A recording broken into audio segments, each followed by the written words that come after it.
ওকে, আসসালামু আলাইকুম। ইসলাম ভাই, আসসালামু আলাইকুম। ওয়ালাইকুম আসসালাম। আচ্ছা, আজকে আমাদের সাথে আছে মুসাব্বির। তো তার রিয়েল এক্সপিরিয়েন্স শেয়ার করবে। সে ফার্স্টে জাপানে মাস্টার্স প্রোগ্রামে সেলফ ফান্ডেড আসছিল, বাট এরপর সে অনেক টিউশন ফি ওয়েবার পেয়েছে। তো ইন ডিটেলস আমরা ডিসকাস করব। যাই হোক, ফার্স্টে মুসাব্বির একটু কাইন্ডলি আপনার সেলফ ইন্ট্রোডাকশনটা দেন। আমার নাম মুসাব্বির আহমেদ। তো আমি আমার গ্রাজুয়েশন কমপ্লিট করছি চায়না থেকে, চিংদাও ইউনিভার্সিটি, 2020 সালের এপ্রিল। তো গ্রাজুয়েশন কমপ্লিট করার পরে 22 সালের এপ্রিলের দিকে কমপ্লিট করার পরে একটু গ্যাপ পড়ার পরেও আমি অ্যাপ্লাই করছিলাম প্রায় 2 বছর পরে জাপানে মাস্টার্সের জন্য। তো আমার এই ইনটেক ছিল 2023 সালের এপ্রিল। কিন্তু তার প্রিপারেশন আমাকে নিতে হয়েছিল প্রায় 6 মাস আগ থেকে।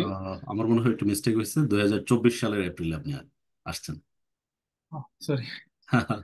আচ্ছা, বুঝতে পারছি। আচ্ছা, ঠিক আছে। তো আপনি কবে থেকে প্রসেসিং স্টার্ট করেছিলেন? অলমোস্ট 6 মান্থ আগে থেকে আমার প্রসেসিং, মানে মূল প্রসেসিং শুরু হয়। পুরো ডকুমেন্টস রেডি করা, তারপরে বিভিন্ন রকমের যেমন রেকমেন্ডেশন লেটার থাকে আমার আহ, আগের ইউনিভার্সিটি থেকে নিয়ে আসানো। তো প্রসেসগুলো আমার 6 মাস আগে শুরু করার লাগে। তারপরে আবার প্রফেসরের সাথে কথাবার্তা বলা, ওনাকে প্রপোজাল দেওয়া, রিসার্চ প্রপোজাল দেওয়া, তারপর উনি আবার ওগুলো কত রকমের মডিফিকেশন দেয় যেটা আমার করার লাগে। তো অলমোস্ট 6 মান্থ আগে কি তার আগে আমার মতে প্রসেস শুরু করাটা বেটার হবে। হ্যাঁ, আমি শুরু করছিলাম প্রায় অলমোস্ট 6 মান্থ আগে থেকে। মিনিমাম 6 মান্থ আগে থেকে প্রসেস স্টার্ট করা উচিত। বাই দ্য ওয়ে, তো আপনি তো সেলফ ফান্ডে অ্যাপ্লাই করেছিলেন, তো সেলফ ফান্ডের অ্যাপ্লিকেশনের কস্টিংটা সম্পর্কে কাইন্ডলি একটু আইডিয়া দিবেন যে আপনার অ্যাপ্লিকেশন কস্ট কত ছিল, তারপরে আপনার অ্যাডমিশন ফি কত ছিল? অ্যাপ্লিকেশন কস্ট যখন অ্যাপ্লাই করি তখন প্রায় মানে জাপানিজ ইয়ান অনুযায়ী ছিল প্রায় অলমোস্ট 31,000 ইয়ান।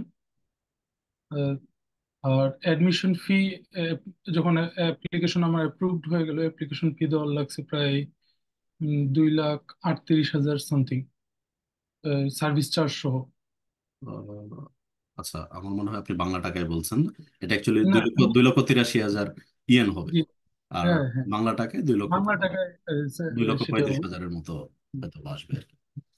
আর তো আমি আমার যদি আমি যদি সামারাইজ করি যে আপনার অ্যাপ্লিকেশন ফি ছিল 31,000 ইয়েন, বা বাংলাদেশি টাকায় ওইটা 25 থেকে 26 হাজার, যখন যে কনভার্সন রেট থাকে। আর আপনার ফাইনাল অফার লেটার পাওয়ার পর যখন আপনি এম্বাসিতে দাঁড়াবেন তখন, বা আসার আগে, তখন আপনার 2,83,000 ইয়েন অ্যাডমিশন ফি পেমেন্ট করা লাগছিল। জাপানিজ ইয়ান দেওয়ার আচ্ছা। লাগছে। আর আপনার পরবর্তীতে আপনার যে টিউশন ফি, ওই টিউশন হুম। ফিটা আপনি কিভাবে ওয়েব পেয়েছেন এটা একটু কাইন্ডলি এক্সপ্লেন করবেন? তো টিউশন ফি এক্সামশনের অ্যাপ্লিকেশন থাকে যেটা করার লাগে অ্যাডমিশন কনফার্ম হওয়ার পর পরই। তো ওইটা প্রতি সেমিস্টার ওয়াইজ আমাদের আমাদের প্রতিটা আলাদা আলাদা ইউনিভার্সিটিতে আলাদা আলাদা কনসেপ্ট হয়ে থাকতে পারে, কিন্তু আমাদের ইউনিভার্সিটিতে পার সেমিস্টার আমাদেরকে অ্যাপ্লাই করার লাগে। তো প্রথম সেমিস্টারের শুরুতে? সেমিস্টারের শুরুতেই একবারে। আচ্ছা। তো ও অ্যাপ্লাই করার পরে ওইটার রেজাল্টটা ডিপেন্ড করে বিভিন্ন রকমের ডকুমেন্টস, মানে দেখানো শো করার লাগে পুরা পুরা সেমিস্টারের বিল, আমার এক্সপেন্স, তারপরে বাসা থেকে কত টাকা নিয়ে আসতেছি, বা আমার স্যালারি কোনো কিছু আছে কিনা, কোনো পার্ট টাইম করতেছি কিনা, এগুলো সব কিছুর উপর ডিপেন্ড করে তারপরে ওরা এক্সামশনটা দিয়ে থাকে। তো আল্লাহর রহমতে আমি এবার 100% টিউশন ফি এক্সামশন হয়ে এবার পাইছি। কংগ্রেচুলেশন। তো আহ, আমাদের ইউনিভার্সিটিতে পার সেমিস্টার টিউশন ফি হচ্ছে 2,70,000 ইয়েন। এটা মোস্ট তো of the government university almost সেমই হয় আর কি। হ্যাঁ, তো এটা আমার এই সেমিস্টারে পুরোপুরি হয়ে গেছে, আশা করি সামনের সেমিস্টারেও পাওয়া যাবে। আর এটা মিনিমাম তো ডিপেন্ড, মিনিমাম 50% দিয়ে থাকে মিনিমাম। হ্যাঁ অ্যাপ্লিকেশন করলে যে প্রতিটা সেমিস্টারে অ্যাপ্লিকেশন করলে 50% ওইবার এটা অফিসিয়ালি না বললেও আনঅফিসিয়ালি পেয়ে থাকে সবাই। আচ্ছা। তো ওই ক্ষেত্রে হয়তো আপনার রেগুলার ক্লাস কন্টিনিউ করা লাগবে, অথবা হ্যাঁ, এটা এক্সাম। বেয়ার করে সম্পূর্ণটা বিয়ার করে আমার মার্কসের উপরে, একাডেমিক মার্কসের উপরে। আর উম, তারপরে একাডেমিক্স মার্কসের উপরে যেটা জাজ করে সেটা হচ্ছে আমার এক্সপেন্স। হুম। আচ্ছা, এখানে আসার পর ফার্স্টে আপনি কি ধরনের ডিফিকাল্টিস ফেস করেছিলেন? এখানে আসার পরে ডিফিকাল্টিস আমার মতে তেমন বড় কিছু ফেস করি নাই, বিকজ আমি আসার পর পরই প্রায় 1 মাসের মধ্যেই আমার পার্ট টাইম জব অ্যারেঞ্জ হয়ে যায়। আমার জাপানিজ অতটা মজবুত না থাকার পরেও আমি একটা ভালো জায়গায় জব পেয়ে যাই। তো বলা যায় তেমন কোনো কিছু ফেস করতে হয় না আমাকে এখন পর্যন্ত। একটা স্টাইপেন্ড পাচ্ছি যেটা আমি ইউনিভার্সিটি থেকে, যেটা আমার ফাইন্যান্সিয়ালি ব্যাকআপ দিচ্ছে। আচ্ছা, তো ওইটা সব অ্যামাউন্টটা কত মেনশন করা যাবে, যে আপনার মান্থলি আপনি কত টাকা পাচ্ছেন? মান্থলি আমি পাচ্ছি 48,000 করে। 48,000 ইয়েন। 48,000 ইয়েন করে পাচ্ছি। আচ্ছা আচ্ছা। তো আচ্ছা। ক্যালকুলেশন করে দেখা গেলে ওটা ফার্স্ট 1 ইয়ার পাবো আমি। ওকে। তো ক্যালকুলেশন করে দেখা গেলে যদি আমার আহ, সব মিলায় প্রতিটা সেমিস্টারে 50% করে দেয়, তাহলে আমার নিজের পকেট থেকে কোনো টাকা দেওয়ার লাগতেছে না, ওই টাকা দিয়েই আমার টিউশন ফি পুরো 2 বছরের কমপ্লিট হয়ে যায়। তো এইটা একটা বড় সাপোর্ট ফাইন্যান্সিয়াল পাচ্ছি আমি ইউনিভার্সিটির তরফ থেকে। আই থিঙ্ক আপনার আরো অনেক বেশি থাকে, যদি আর একটু ডিটেলস, যেমন আপনি কত ঘন্টা পার্ট টাইম করেন বা মান্থলি কিরকম অ্যামাউন্ট আসে। পার্ট টাইম সেটা তো আলাদা। পার্ট টাইম আমার মান্থলি আসে প্রায় 1,10,000 কি 1,20,000 ইয়ান। মানে তো মান্থলি, সব মিলে মান্থলি আপনার 120 ঘন্টা মানে লিগ্যাল ভাবে কাজের পারমিশন আছে? লিগালি, হুম। লিগালি, হ্যাঁ, তো লিগালি করে আমার একটা সাউন্ড ইনকাম আসে, যেটা আমার মতে মনে হয় যে জাপানে চলার জন্য এনাফ। এনাফ। তো যদি আমরা আর্নিং এর টোটালটা দেখি, যে আপনি আহ, যদি 1,10,000ও ধরা হয় প্লাস আপনার 48,000 স্টাইফেন, তো আপনার জি, মোটামুটি 1,60,000-এর মতো আপনার আর্নিং এই অবস্থায় আছে এখন পর্যন্ত। হ্যাঁ, তো এভরি মান্থ। তো আপনার হ্যাঁ, এভরি মান্থ।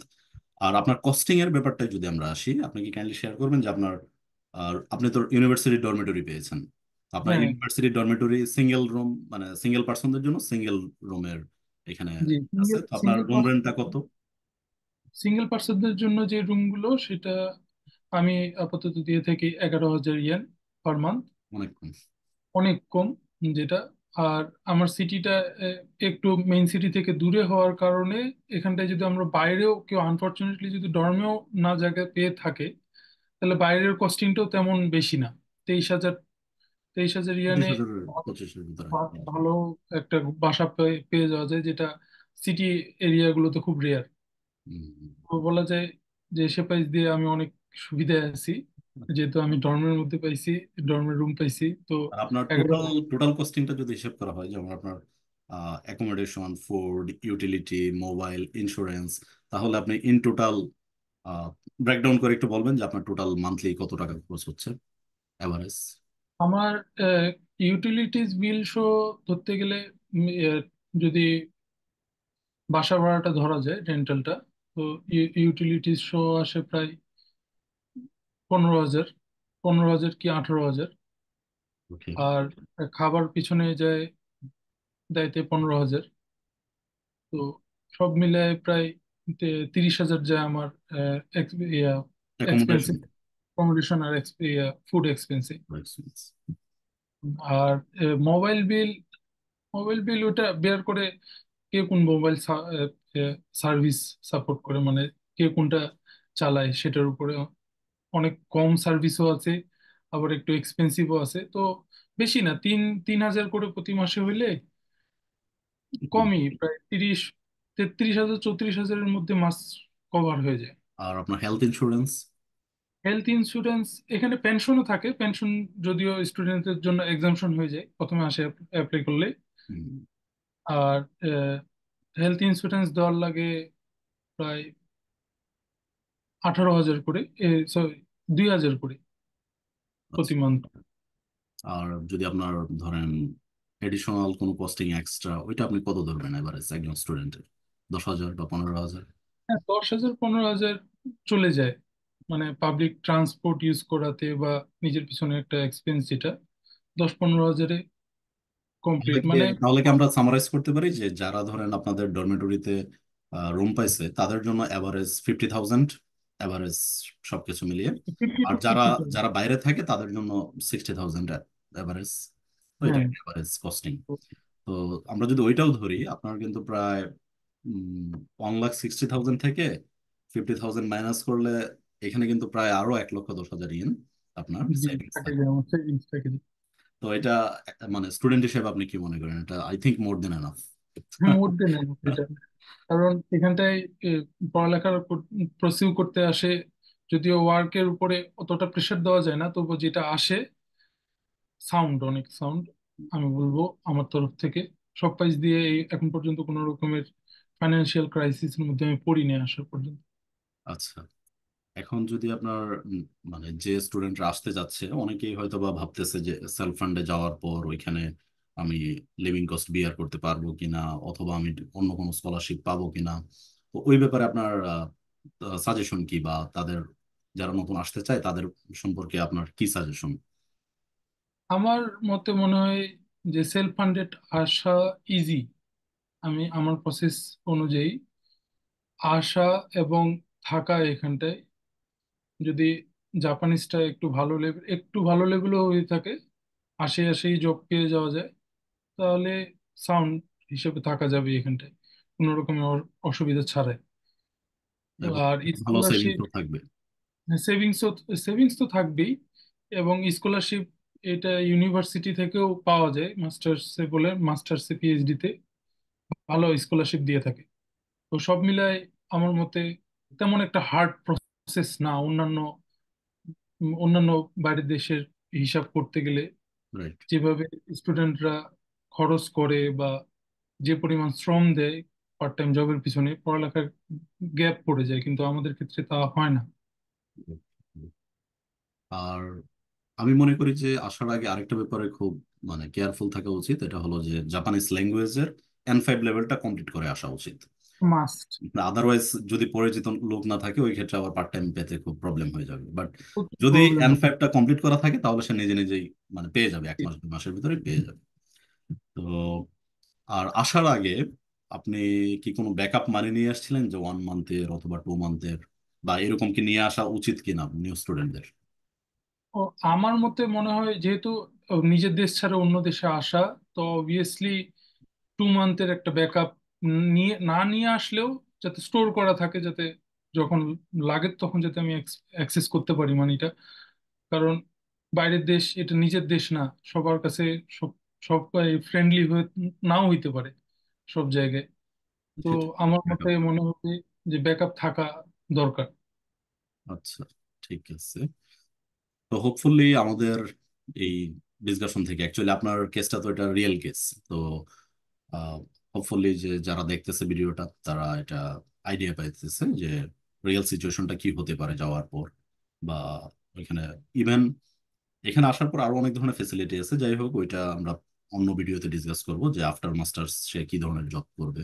এটা পরবর্তীতে আমরা অন্য একটা ভিডিওতে ডিসকাস করব। বাট আসার আগে এই প্রিপারেশন গুলো নিয়ে আসেন, আর আশা করা যায় যে আপনার কস্টিং সম্পর্কে আইডিয়া পেয়েছেন। তো থ্যাংক ইউ, দেখা হবে অন্য কোনো এক ভিডিওতে। তো আজকে এখানেই শেষ করছি। আসসালামু আলাইকুম।